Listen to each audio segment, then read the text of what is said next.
Good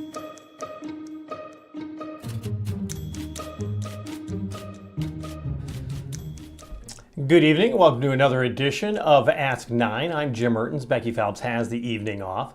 Last night, a historic night, of course, for the State of the Union address delivered by President Trump, the first one that he's given in his second term, and it made history just because of its length. Almost 2 hours long. The next closest, I believe, was Bill Clinton's, which ran about 100 minutes total. This one, of course, running 120 minutes by the president. The president saying, even before the speech was given, that it was going to be a long one because he had a lot to talk about. And one of the things that we were all waiting to hear was pretty much his message for the economy, but also how he was going to react to the Supreme Court's decision that really threw his tariff plan into jeopardy in some ways. And he had a quick answer to that last night.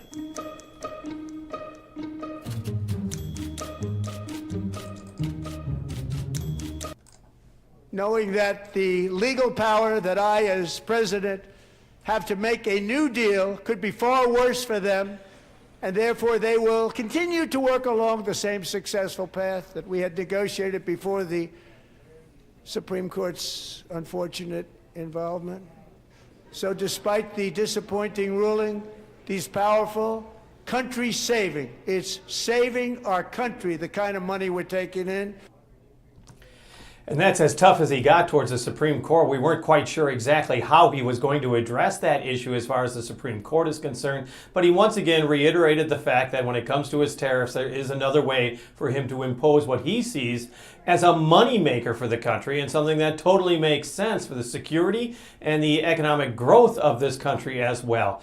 But there were a lot of times when the president's contentious nature and the Democrats' fighting for their relevance really broke out in the House chamber. I want to show you one of the moments when that actually took effect.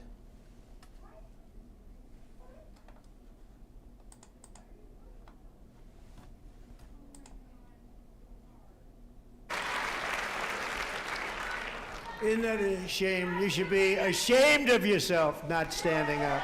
You should be ashamed of yourself. That is why I'm also asking you to end deadly sanctuary cities that protect the criminals and enact serious penalties for public officials who block the removal of criminal aliens. In many cases, drug lords, murderers all over our country, they're blocking the removal of these people out of our country, and you should be ashamed of yourself. Yeah.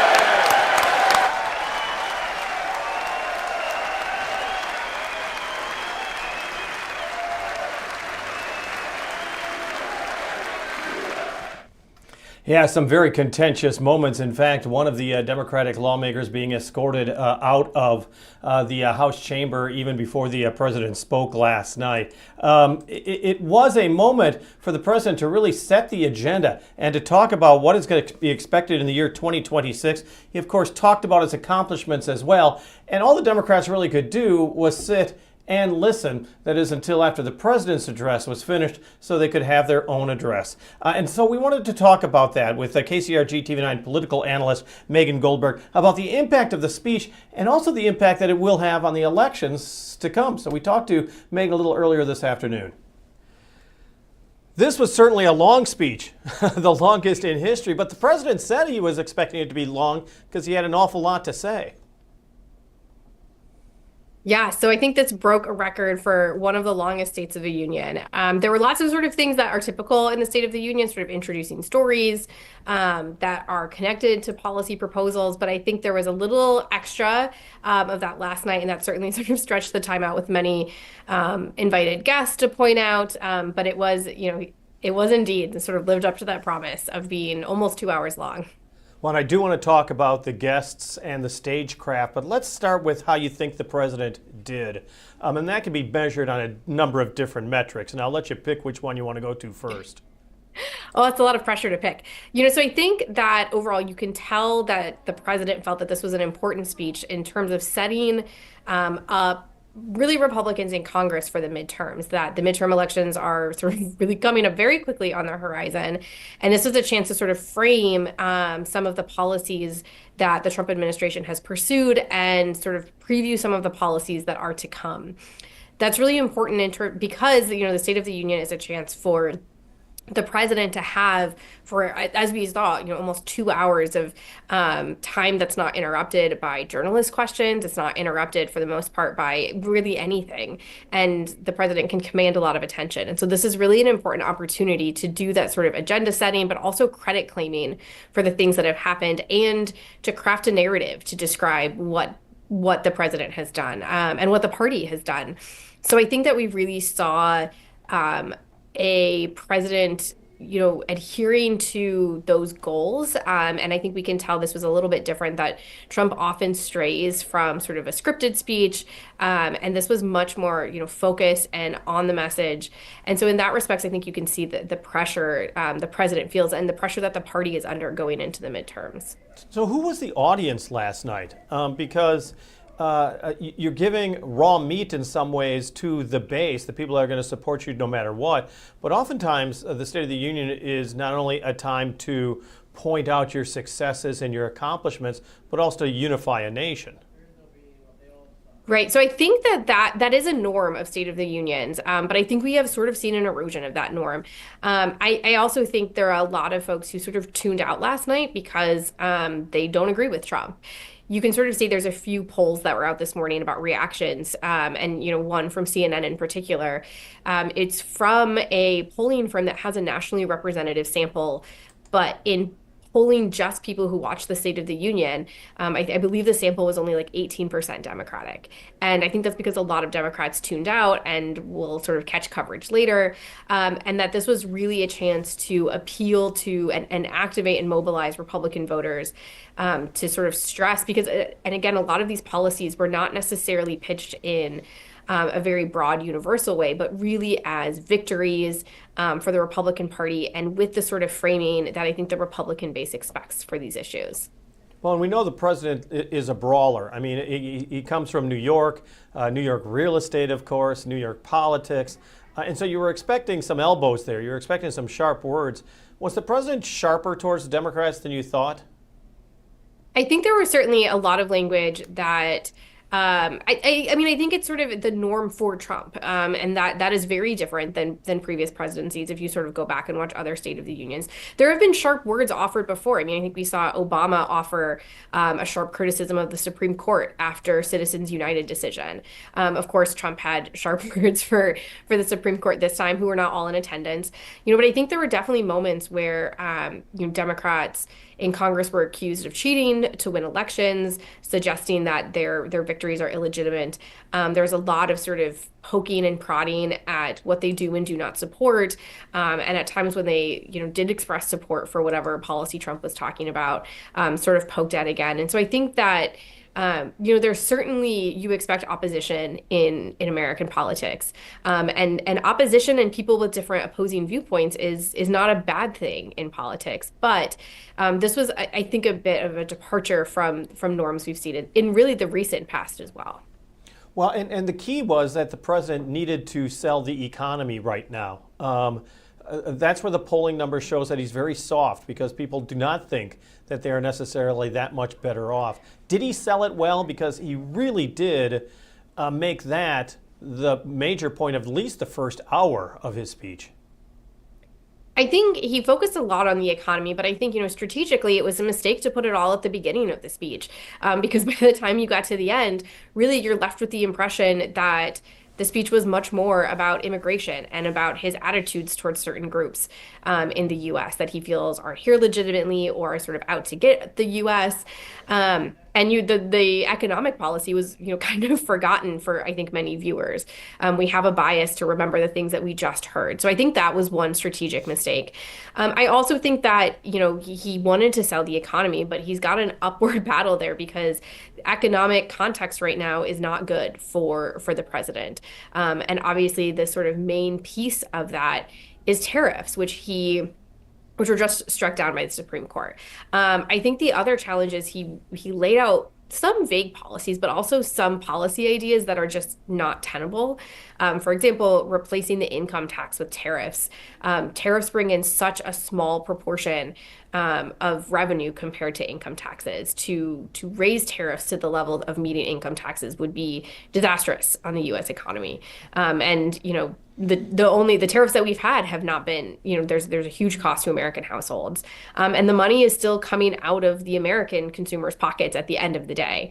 So I think there was also, some continuation of Trump glossing over the cost of tariffs. We saw him refer to countries paying the tariffs, and that's not really how tariffs work as a policy. So I think there were a lot of struggles in selling the economy. I did think it was interesting in regards to him suggesting that tariffs could replace the income tax. And I'm just sitting there going, well, yeah, that's 250 years ago. Are we celebrating America's 250th by going back to that way of generating income? And it's just not going to work in a 21st century economy. Right. And the other issue is that 250 years ago, the US didn't have the types of policies and programs that it does today. There's opposition to some of those programs and policies. There's opposition to welfare policy and the social safety net generally. But there's a lot of government services we benefit from every day that people wouldn't want to have a cut, but would have to be cut if you got rid of the income tax and tried to replace it with tariffs. We're also a much bigger country, a much more diverse country, geographically larger. It's really like not a fair point of comparison because the context is so different. Let's talk about the stagecraft from last night. I mean, I'm trying to remember if it started with Reagan or if it was even before that, where you point to somebody in the crowd, a guest, and that person is a representative of either a goal you have or something you accomplished. It really was used a lot. I don't want to say it was excessive, but it was used a lot last night. Right. And part of the reason to do this is that narratives strike much closer to home for most people. We remember information better when it's part of a story, and having these individuals lets you tell a story. In a lot of ways, it was Trump pointing out problems. Of course, there's, some of these stories, if you poke at them, they fall apart a little bit. I think that it also lets him point to a lot of examples for phenomenon that may not be as widespread as the Trump administration sort of paints them out to be. But when you have an example that's sort of in the audience, it's a little harder to you can visualize it, and it's harder to sort of argue against. Especially when we're talking about there was a great deal of stories that involved violence. Trump has been focusing on this idea that he is a protector as the president, that he's going to protect people from violence, and that when there is violence, he's going to hold people accountable for it. And so we really got some very, graphic descriptions of these stories, and it sort of served that purpose of Trump to, and in many ways, like revel in the gore and use that to sort of signal his own strength. And I think that was sort of the goal. And then, of course, it also, as I mentioned, I think it helped fill the time a little bit to stretch that speech out to be one of the longest. Well, it also it puts Democrats at a poor advantage, because if you're pointing out something that is probably bipartisan and there's not a full-throated support by the opposition party, in this case the Democrats, it really does make, and the president even pointed it out, that it's pathetic that you're not applauding, or it's pathetic that you're not standing up. I mean, it really puts the Democrats at a disadvantage as well. Right. I think it's easy to react to Democrats sort of not applauding for a single story, when really, right, what they're not applauding is whatever policy is connected to it. Maybe they have a different policy solution. Maybe that they don't agree with the framing of the story, but it does put them in a weaker position. And so that's, again, it's, I think, strategic to have these sort of narratives that you can trot out, that also then lets you spin this sort of larger, our own District 2 Representative Ashley Hinson posted, a list of the things Democrats wouldn't stand and applaud for last night. And so that this was a very, strategic decision so that they could point to things that Democrats are doing as we head in, and give something that's sort of like some meat for these folks running for the midterm elections, that they can talk about what the other side is doing. Well, and speaking of the Democrats, of course, when you give the opposition address afterwards, it just seems to lack something because it doesn't have the gravitas of speaking in the well of the House, of course. And so we had the governor of Virginia giving the response, the Democratic response, and you could just hear that the crowd wasn't that big. It was a smattering of applause. I mean, it's gotten to a point that doesn't that almost diminish the Democrats' message or the opposition party's message, because there seems to be more failure than success in those reaction speeches afterwards. Yeah, so I think it's definitely, a disadvantage to be able to have to give the response. Sometimes they approach this by having a leader in Congress give the response, but I think that Democratic leaders right now inside, the U.S. House and inside the U.S. Senate are not that popular with their own party, versus a governor is really strategic right now, because a governor can be doing, a Democratic governor in a state can be doing a lot more and can sort of talk about what that state is doing in response to the administration. And right now, we have seen Republicans in Congress sort of yield responsibility to the president when it comes to federal policy. But also we've seen, the Democratic Party not always a united front, and perhaps being less full-throated in their opposition and not sort of acting as a coordinated opposition party. And there's a lot of sort of criticism that's been leveled at them by Democratic voters. So I think having a governor is strategic. I think having some sort of crowd can be helpful, even just to the person speaking, because especially if you're not, that's the other disadvantage, is that the Virginia governor, she's the governor of a state, but she doesn't have the sort of practice giving, teleprompter addresses the way that Trump does. And so there's that sort of asymmetry as well. But I think that, sort of all of that being said, it's still an important way to strike the tone for what Democrats will be doing in the midterm election. And for whatever, disadvantages there are, Democrats are also looking at, on the generic ballot, a huge advantage right now. I mean, it's over 5 percentage points that, people are saying they'll vote for whatever Democrat runs in their district compared to whichever Republican wins. And, that gap this early in the election year is a very good sign for Democrats heading into midterms. Yeah, that can always evaporate. I mean, we're talking about almost 9 months until the election. So does this address and the reaction that's going on, as you mentioned, Ashley Hinson putting it on social media very quickly, people obviously on both sides trying to score points. Does it have lasting power going into November, or is it it's the first big blip and it's almost like the starting gun of a race? So right now, if you sort of look historically, the gap right now on that generic ballot is actually pretty predictive of what happens in November, holding something sort of about like economic performance constant. So, barring if there's huge changes in the economy or sort of like massive events, that can certainly shift things. But a lead that large usually doesn't diminish too much over the next 9 months. Now, that's also the national average. So that doesn't sort of account for what can happen in individual races, when you zoom in on a state or a single congressional district. Those are a lot more unpredictable. But I think, what it tells us in Iowa is that folks like Ashley Hinson or, anyone in the 4 House seats, say, barring like the 4th district where the gap is quite large, that when we're talking about close elections that happened in the previous 2 elections, those are competitive seats this year. And so Iowa's looking at much more competitive elections where Republicans are going to have to run a sort of different race than perhaps, Ashley Hinson in the previous election. It was not a particularly competitive race. Obviously, when she first won office, it was more competitive, but she's running a different kind of race now, not just that it's statewide instead of in a district, but, she might have a very, tough race ahead of her.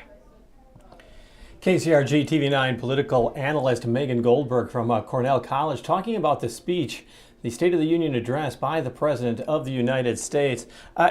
We should point out, too, is that the President wanted to make sure that we celebrated America and America's 250th birthday, the 250th anniversary of the signing of the Declaration of Independence. And I wanted to end this edition of Ask 9 with his message to the American people as he ended his State of the Union last night. The golden age of America is upon us. The revolution that began in 1776 has not ended. It still continues because the flame of liberty and independence still burns in the heart of every American patriot. And our future will be bigger, better, brighter, bolder, and more glorious than ever before. Thank you, God bless you, and God bless America. And thank you for joining us for this edition of Ask 9. As always, if you've got questions, just message KCRG on Facebook or email us. Ask 9 weekdays at 5:30 right here streaming on your KCRG app. And of course, if you don't, well, you obviously have the app right now, but you can tell friends on how to get the app as well. And just by going to the your app store and search under KCRG. And we hope to see you again tomorrow for Ask 9.